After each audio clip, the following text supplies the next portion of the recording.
अगली और बड़ी खबर की तरफ रुख करते हैं, जहां ईडी की छापेमारी में कुछ नहीं मिला, ये बातें कही जा रही हैं। दिल्ली में भारतीय जनता पार्टी के नेता हरीश खुराना ने बुधवार को अपने पोस्ट एक्स के जरिए दिल्ली के सीएम अरविंद केजरीवाल पर निशाना साधा।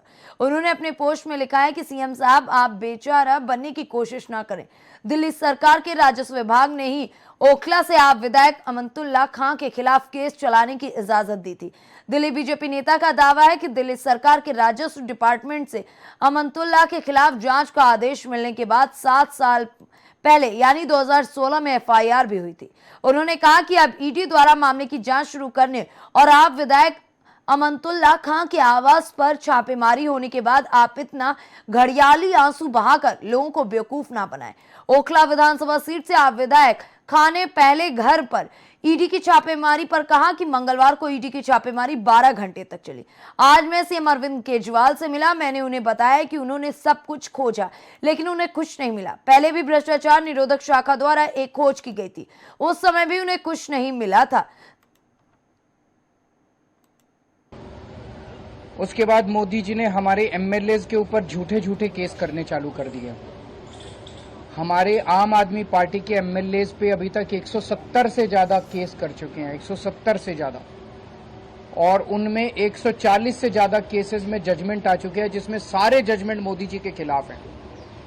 सारे जजमेंट हमारे पक्ष में आए हैं कि झूठा केस किया गया हमारे एमएलए के खिलाफ, झूठी एफआईआर की गई, झूठी गिरफ्तारी की गई, गलत गिरफ्तारी की गई। उसके बाद इन्होंने पिछले 2 साल से हमारे मंत्रियों को और सीनियर नेताओं को अब गिरफ्तार करना चालू किया। इन्होंने सत्येंद्र जैन को गिरफ्तार किया, इन्होंने मनीष सिसोदिया को गिरफ्तार किया, इन्होंने संजय सिंह को गिरफ्तार किया, इन्होंने कल अमानतुल्ला खान के यहाँ ईडी की रेड की।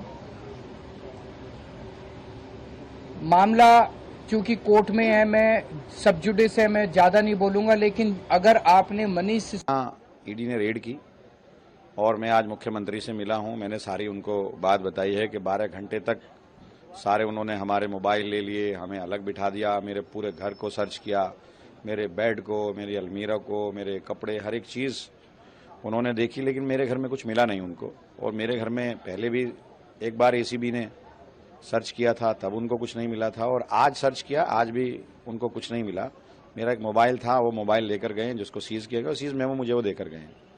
और मैंने जब उनसे ये पूछा कि भाई आप किस एफआईआर के तहत आए हैं, तो उन्होंने मुझे ये बताया कि 2016 की कोई दिल्ली वक्फ बोर्ड की एफआईआर है, जब वक्फ बोर्ड भंग किया गया था, और वो तो ऑलरेडी जो है कोर्ट के अंदर है, चार्जशीट उसमें सबमिट हो गई है, और उसमें कहीं करप्शन के चार्जेस नहीं है, कहीं लेन देन की बात नहीं है, उसमें सिर्फ इरेगुलरिटीज़ की बात है कि आपने जो किया वो ड्यू प्रोसेस नहीं था। जबकि उनका कहना भी गलत है, जब आप कोर्ट में चल रहा है तो सारी चीज़ें सामने आ रही हैं, लेकिन अगर ड्यू प्रोसेस कोई चीज़ नहीं हुई है तो वो इरेगुलरिटीज़ हो सकती है, और इलीगलिटी भी नहीं है, लेकिन करप्शन कहाँ से आ गया, पीएमएलए कहाँ से आ गया, उसमें पैसे का लेन देन कहाँ से आ गया, तो उसमें कोई फंडिंग तो हुई नहीं है। वो तो 32 लोग थे, 32 लोगों को 2 महीने के लिए रखा गया था, इन्होंने खुद ही उनको हटा दिया था। 2 महीने की सैलरी गई है तो काम करने की बुनियाद पर गई है। अभी हाईकोर्ट वो लोग चले गए थे, तो हाईकोर्ट ने कहा कि भाई इन लोगों ने अगर काम किया है तो इनको पैसे आप देंगे। हालांकि बता दें, पूरी तरीके से अब दिल्ली में आम आदमी पार्टी के नेता साफ तौर पे ये कहते नजर आ रहे हैं कि ईडी के द्वारा ये कार्रवाइयां पूरी तरीके से बीजेपी के इशारे पर की जा रही। वहीं दूसरी तरफ बीजेपी के नेता हरीश खुराना ने आम आदमी पार्टी के प्रमुख पर यानी कि अरविंद केजरीवाल पर निशाना साधते हुए कह दिया कि आप कब तक ऐसे जनता को बेवकूफ बनाते रहेंगे, घड़ियाली आंसू बहा के। बीजेपी एक बार फिर से मुखर तौर पर विरोध करते हुए नजर आ रही। फिलहाल हमारे साथ जुड़ चुके हैं कांग्रेस नेता अकील खान। शकील जी, इंडिया वॉच में आपका बहुत बहुत स्वागत है। शकील जी, इंडिया वॉच में आपका सर बहुत बहुत स्वागत है। शकील जी, जिस तरीके से इस वक्त दिल्ली में ईडी की कार्रवाई एक के बाद एक आम आदमी पार्टी के नेताओं पर होती जा रही है, वहीं आम आदमी पार्टी के प्रमुख अरविंद केजरीवाल ये कह रहे हैं कि ये पूरी तरीके से द्वेष भावना से कार्रवाई की जा रही है, और बीजेपी के नेता कहते हैं कि ये घड़ियाली आंसू आम आदमी पार्टी बहाना बंद करे। जी, क्या प्रतिक्रिया है कांग्रेस की इस पर? कांग्रेस का स्पष्ट कहना है कि भारतीय जनता पार्टी और मोदी साहब की जो सरकार काम कर रही है इस समय ईडी और सीबीआई को तोते की तरह काम कर रही है। जिस तरीके से देश ने देखा कि भारतीय जनता पार्टी के लोगों ने इंडिया गठबंधन बनने के तुरंत बाद इंडिया गठबंधन के लोगों पर हमला करना चालू किया।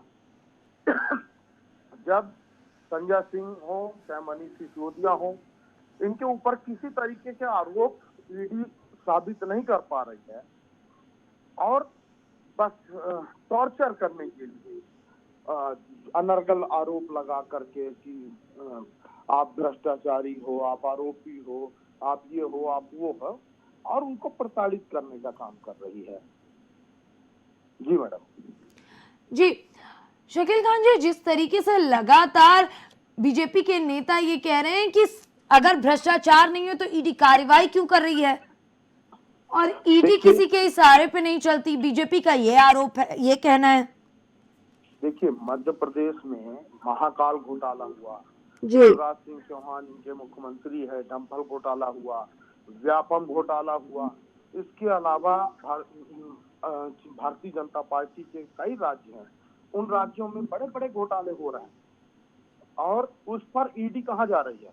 उस पर विधायकों की खरीद फरोख्त हुई, ईडी कहाँ थी? अब चूंकि इंडिया गठबंधन बना है और मोदी सरकार को लग रहा है उनकी जमीन खसकती नजर आ रही है, इसलिए वो एक एक करके लीडरों को बदनाम करने का प्रयास कर रहे हैं, उनके ऊपर आरोप लगा रहे हैं। अगर तथ्य और सबूत हैं तो ईडी कोर्ट में क्यों नहीं रखती है?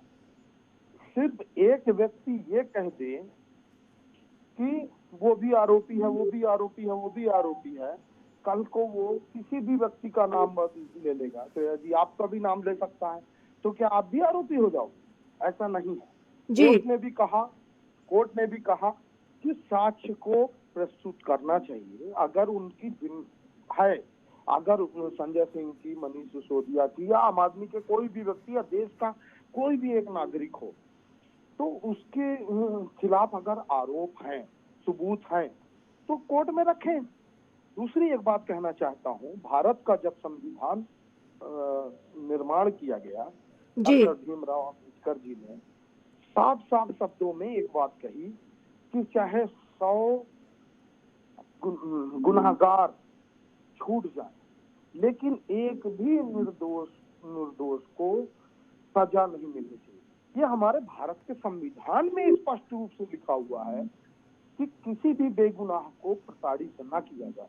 10-10 साल, 5-5 साल हो जा रहे हैं, चार्जशीट नहीं कर रही है ईडी सीबीआई, ऐसे हजारों केस पड़े हुए हैं। जी तो जिस तरीके से भारतीय जनता पार्टी काम कर रही है, भारतीय जनता पार्टी अपने लिए ईडी और सीबीआई को इसका इस्तेमाल कर रही है, जिससे देश के लोकतंत्र पे खतरा आ गया है। अभी देश का लोकतंत्र जिस तरीके से भाजपा काम कर रही है, देश का लोकतंत्र खतरे में है। शकील जी, लेकिन बीजेपी कह रही है कि अगर आम आदमी पार्टी के नेता आरोपी ना होते तो कोर्ट द्वारा सत्येंद्र जैन की जमानत बार बार रद्द क्यों कर दी जाती? देखिए, जमानत जो है कोर्ट ये देख रही है कि आप, ईडी कह रही है कि हमको इनसे और सबूत जुटाने के लिए समय चाहिए जी, समय दे रही है, ईडी को समय दे रही है कि भाई आप क्या कर रहे थे। प्रश्न ये उठता है कि आपको समय क्यों चाहिए, क्यों आपको उनको, आखिर आप टॉर्चर करना चाहते हो ना? ईडी के जो अधिकारी हैं वो टॉर्चर करना चाहते हैं, सरकार के खिलाफ झुकाना चाहते हैं। और अभी तो सिर्फ आम आदमी पार्टी के 2 लीडर, मैं आज आपको एक अपने विचारों से बात कहने जा रहा हूँ कि देश के लगभग बड़े 10 से 15 बड़े इंडिया गठबंधन के लीडर इनके रडार पे हैं और ये एक मौका भी नहीं छोड़ेंगे। तो इस तरीके से अभी जो षड्यंत्र चल रहा है वो इंडिया गठबंधन को कमजोर करने के लिए चल रहा है। जी जी अभी शकील जी, आपने कहा कि ये कार्रवाई इंडिया गठबंधन को कमजोर करने के लिए की जा रही है, क्या वाकई कोई असर पड़ेगा क्या इंडिया गठबंधन पर? बिल्कुल पड़ेगा। इंडिया गठबंधन में एक व्यक्ति, देश का चुनिंदा व्यक्ति है, उनके प्रभाव जो है उनके क्षेत्र में और देश में जितने भी इंडिया गठबंधन के हमारे साथी हैं, सभी अपने आप में एक एक अधिकार रखते हैं, एक बड़ा विशाल जन समूह इनके साथ में है और इस कारण 2024 के चुनाव में निश्चित फर्क पड़ेगा। तभी तो मोदी, शाह और भाजपा सरकार पूरी तरह से बौखला गई है और इंडिया गठबंधन के लोगों पे लगातार हमले कर रही है, झूठे आरोप लगा रही है। ईडी और सीबीआई का दुरुपयोग इससे ज्यादा देश में कभी नहीं देखा। जी, बहुत बहुत धन्यवाद शकील जी हमारे साथ जुड़ने के लिए और इस खबर पर अपनी प्रतिक्रिया देने के लिए। हालांकि बता दें पूरी तरीके से इस वक्त आम आदमी पार्टी जहां साफ तौर पे ये कहते हुए नजर आ रही है कि ये पूरी कार्रवाई बीजेपी के इशारों पर हो रही है, वहीं बीजेपी कह रही है कि ये सिर्फ और सिर्फ घड़ियाली आंसू बहा है।